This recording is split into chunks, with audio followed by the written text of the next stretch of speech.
Hola a tots, avui gravaré un vídeo una mica diferent al que vinc fent habitualment dins aquest canal, que està dedicat a la literatura, i és per explicar-vos, per als qui no ho sapigueu, que actualment, bé, de fet ja fa anys que estic fent diversos assajos sobre l'obra que vaig llegint de l'autora Rosalía de Castro, de l'autora gallega Rosalía de Castro, que va néixer el 1837 i va morir el 1885. Llavors, el motiu d'aquest vídeo és per comentar-vos una miqueta com em va venir aquesta autora, que va ser principalment, únicament a través de la mà de la que en vida va ser la meva sogra, la Pepito Collazo i Parera, i de qui he parlat o de qui he escrit en alguns dels meus assajos quan parlo d'aquesta autora. Però bé, avui us volia comentar un viatge que vaig fer amb els pares del que llavors era el meu marit, el Manel Tauler, a Galícia, que era la terra del pare de la que era la meva sogra, la Pepita Collazo, a l'estiu del 2000, que va ser just abans que passés tota la tragèdia del Prestige. Llavors nosaltres vam fer Santiago de Compostela. Ella era d'una aldea, el seu pare d'una aldea que es deia Teu, que està a 4 quilòmetres de Santiago de Compostela, i diguem que ella va néixer al Poblenou de la postguerra, a Barcelona, i als estius del seu pare, que era gallec, que era mestre nacional, se l'emportava a Galícia. Llavors ella, quan em parlava de Galícia, sempre recordava els Camps Verds, els estius de Galícia, vull dir, per ella era com la llum, no? En contrast de la postguerra, d'aquell Poblenou gris, industrial, i lleig de la postguerra i amb gana, no? Que va patir a la postguerra. Llavors per ella Galícia era la vida, era tot, i li va fer moltíssima il·lusió fer aquest viatge amb nosaltres, i de fet jo crec que vaig ser una privilegiada fent-lo amb ella, perquè em va transmetre, de fet la meva sogra, la Pepita, sabia parlar perfectament gallec, és més, s'emocionava quan parlava gallec, i va ser a través d'ella que vaig conèixer la Rosalía de Castro. En aquell viatge que vam fer a Santiago de Compostela i tota la Costa da Morte, com he dit, abans que passés tota la tragèdia del Prestige, que vam estar per Fisterra, per Camariñas, per el Pazo de Oca, per Santiago de Compostela, per la Praia de Noia. Tinc algunes fotografies de la Praia de Noia molt maques, que semblen al Carib, i doncs aquí mostraré un parell de fotografies només d'aquell viatge. En aquesta estic és de l'any 2000, aquest viatge, farà 24 anys, i estic amb el que era el meu sogre, el Montserrat Antoni Tauler, i la meva sogra, aquesta d'aquí sóc jo. Ella era la Pepita Collazo Parera, de Collazo és un cognom gallec, i Parera és català, de la seva mare. I a darrere estem aquí a la plaça de l'Obradoiro, a la catedral de Santiago de Compostela, al darrere, i guardo un molt bon record d'aquell viatge.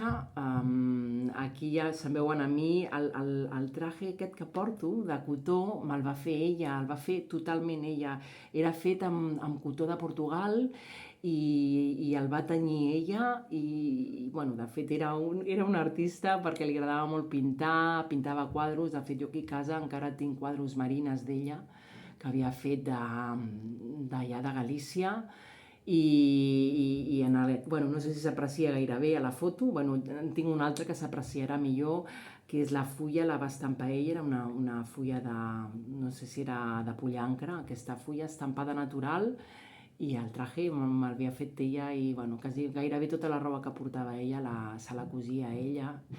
Era un artista. Llavors en aquell viatge anàvem per les carreteres a la Costa da Morte fins a Santiago de Compostela. Recordo una tarda que vam passar per davant de Padrón, i va comentar, ostres, aquí va ser on va morir la Rosalía de Castro. Llavors va ser la primera vegada que em va parlar d'ella. Després a casa seva, doncs alguna vegada me n'havia parlat i s'emocionava molt parlant d'ella. I de fet, el llibre que estic llegint actualment fa anys, que és aquest, les seves obres completes, és seu. Li va regalar al seu pare quan ella tenia 11 anys. És una edició de l'any 1952, una edició joia, diguem, mireu, té gairebé 1.600 pàgines, i aquí està tota l'obra publicada de la Rosalía de Castro, d'acord? I jo crec que si no la llegís a dintre d'aquest llibre no la rebria igual. I de fet aquest llibre és prestat perquè me'l va deixar en préstec el seu fill, el Manel Tauler, perquè ella va morir ja farà 9 anys que va morir de càncer, la Pepita. I bé, jo li he d'agrair moltíssim que em transmetés aquesta poeta, i quan dic que s'emocionava i se li vessaven les llàgrimes és que és literal, d'acord? En aquest viatge, bueno, mostraré una altra fotografia que tinc, val? No sé si és que no hi hagi cap reflexe. Aquesta sóc jo amb aquest traje que dic que em va fer la Pepita, val? Que era de cotó d'un color així marronós salmó, amb la fulla estampada al mig. Me n'havia fet un altre molt, molt maco que m'havia posat per anar a Begur, amb color blanc i un vaixell que havia també pintat ella a sobre del cotó, una faldilla i una samarreta.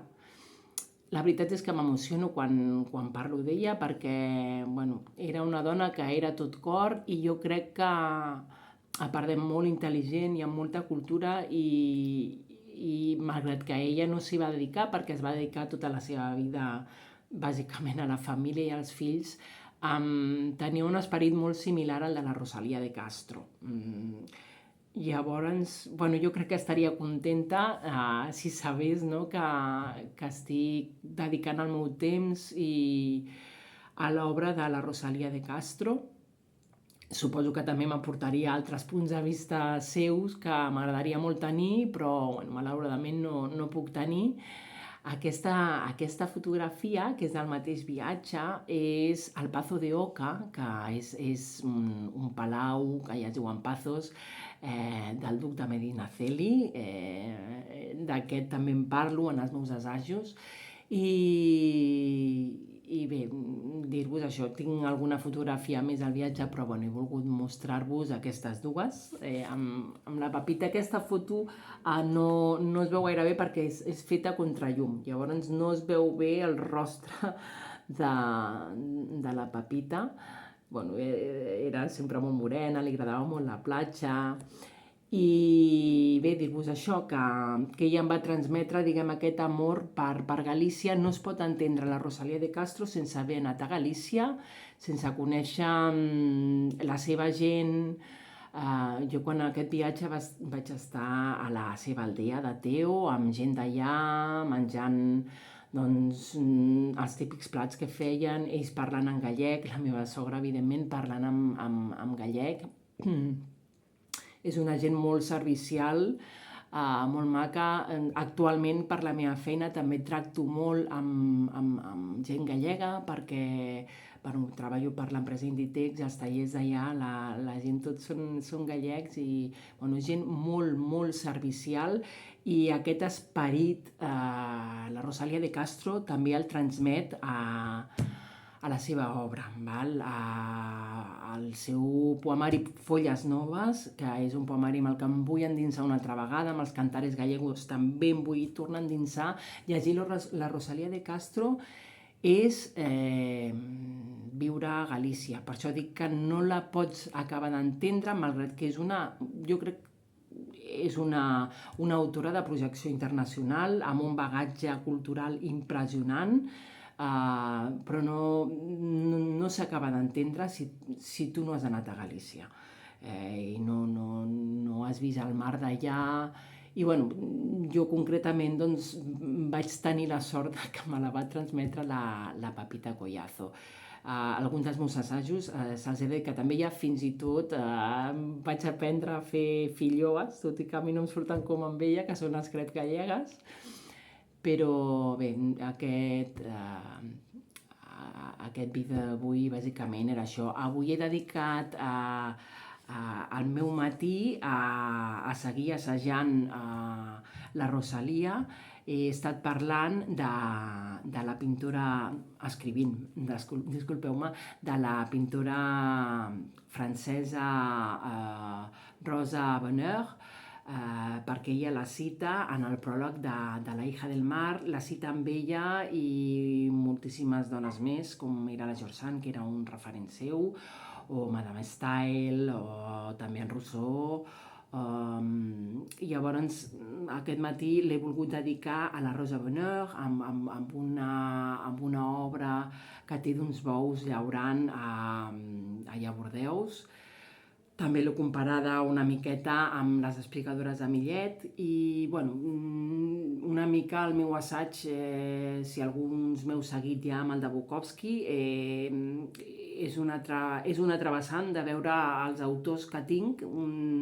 No faig mai un assaig academicista, primera perquè no sóc acadèmica, ho faig com a lectora i m'agrada transmetre la meva experiència que tinc llegint els autors, en aquest cas la Rosalía de Castro. Per sort, vull dir, vaig tenir una primera experiència amb en Charles Bukowski i és molt especial el que pot arribar a transmetre un autor. I crec que trobar un autor d'aquestes característiques que et faci viure l'experiència de la lectura i poder-lo assajar és com assajar-te tu mateix i endinsar-te en tu mateix. I aprens moltíssim i és superenriquidor. I crec que és una sort. I res més, vull dir, volia agrair-li a la Pepita Collazo, que en pau descansi, doncs que m'hagi transmès aquesta autora. Espero que us hagi agradat i bé, explicar-vos una miqueta el viatge aquest que vaig fer a l'any 2000 a Galícia. Espero, no sé si repetir-lo o no, perquè no hi són les persones que vaig fer, amb les quals em vaig fer aquell viatge, però m'agradaria tornar-hi. Ja he tornat, de fet, fa 4 anys que vaig anar amb els companys de feina, però m'agradaria tornar. Espero tornar alguna vegada amb la Fundació Rosalía de Castro i poder parlar amb ells. Moltes gràcies i una abraçada a tots.